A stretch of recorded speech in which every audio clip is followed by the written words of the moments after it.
August মাসের শেষ দিন আমাদের সিডনিতে অনেকগুলো প্রোগ্রাম ছিল।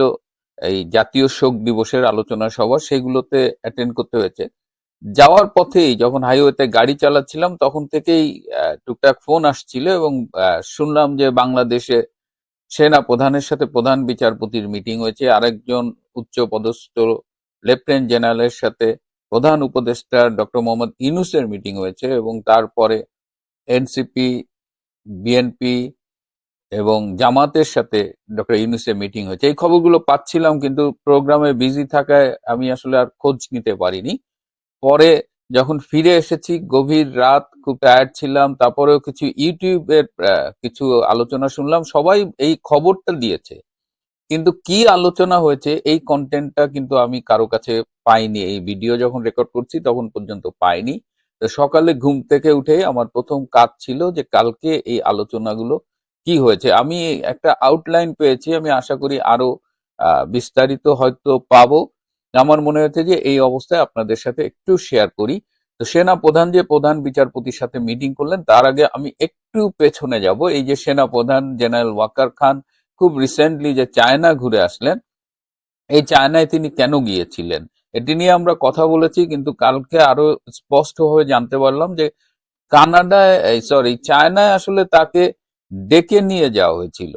হ্যাঁ, এটা কোনো শুভেচ্ছা সফর বা ওরকম কিছু ছিল না। তাকে ডেকে নিয়ে অন্যান্য রুটিন কর্মকাণ্ডের পাশাপাশি চায়নার যে মেসেজটা তাকে দিয়েছে সেটা হলো, যেটা আমি আগেও একটু ইঙ্গিতে বলেছি, যে খুব স্পষ্ট করে বলেছে যে বাংলাদেশের সেনা প্রধান হিসেবে তার ওই আমেরিকার সাথে ব্যবসা করো, কিন্তু আমেরিকার দাদাগিরি মানা চলবে না। এই অঞ্চলে চায়না এবং অন্য যারা আছে স্টেক হোল্ডার, তারা আমেরিকার দাদাগিরি মানবে না। এবং চায়না খুব স্পষ্ট করে বলেছে যে বাংলাদেশে তারা একটি সুষ্ঠু, নিরপেক্ষ এবং ইনক্লুসিভ নির্বাচন চায়, এবং সেই ক্ষেত্রে সেনাপ্রধানকে যথাযথ ভূমিকা রাখবার জন্য পরামর্শ দেওয়া হয়েছে। এবং আরো বলা হয়েছে, যদি আমেরিকার দালালি করো তাহলে আমাদের কাছে কেন এয়ার ডিফেন্স সিস্টেম কিনতে আসছো।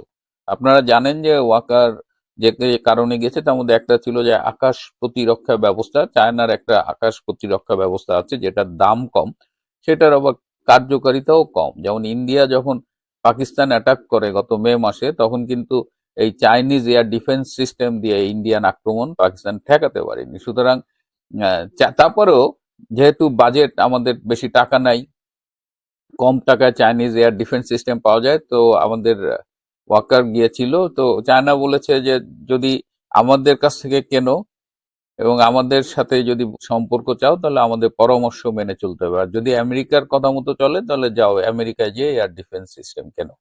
তো মানে এখানে বটম লাইন হলো, চায়না থেকে তাকে রীতিমতো ঠাপ দেওয়া হয়েছে যে একটা inclusive, free and fair election করো, এবং এই অঞ্চলে এই মার্কিন আধিপত্যবাদ চায়না মেনে নেবে না, যেটা খুব সহজেই আন্ডারস্ট্যান্ডেবল।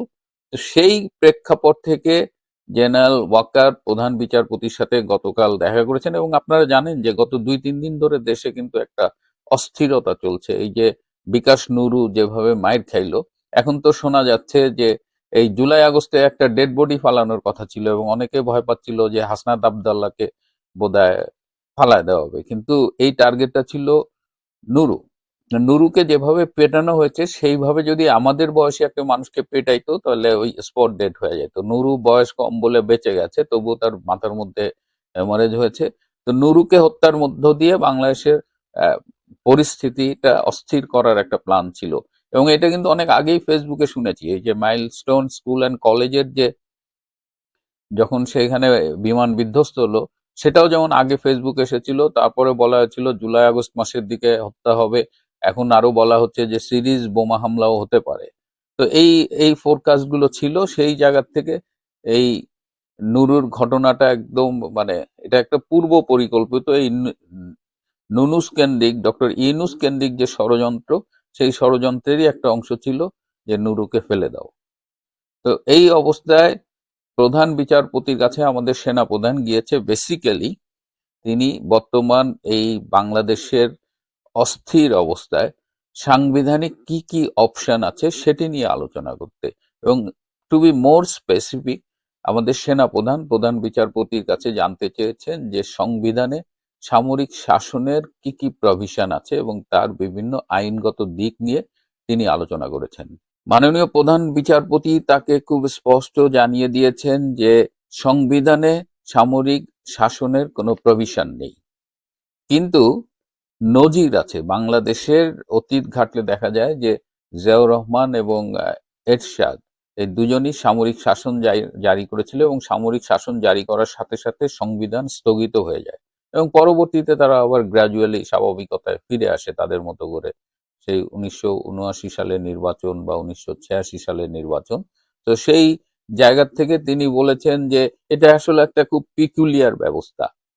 হ্যাঁ, এবং এটা আইনগত দিক দিয়ে লিগালও না, আবার দেশের প্রয়োজনে যখন সামরিক শাসন জারি করা হয় তখন এটাকে ইললিগালও ঠিক বলা যায় না, কিন্তু এইটার একটা লং টার্ম কনসিকুয়েন্স কিন্তু সব সময় থাকে, কারণ যে কোনো সময় যদি কেউ এটা আদালতে নিয়ে যায় তাহলে তখন মহামান্য আদালত এটা বিশ্লেষণ করে দেখবেন, বা তার আগে সাধারণত এই সামরিক শাসনগুলো পরবর্তী যে সরকার আসে তারা এটাকে বৈধতা দেয় সংসদে। যাই হোক, বিষয়গুলো জটিল আছে এবং তিনি বলেছেন এই যে কর্নেল তাহেরকে যে ফাঁসি দেওয়া হয়েছিল সামরিক আদালতের বিচারের মাধ্যমে, অনেক বছর পরে উচ্চ আদালত কিন্তু সেই রায়কে মানে অবৈধ ঘোষণা করছে। সুতরাং এই রিস্ক থাকেই। তারপরেও বর্তমান যে দেশের পরিস্থিতি সেখানে এটা বিবেচনা করা আহ, হয়তো যেতে পারে, সেটা আপনাদের বিষয়।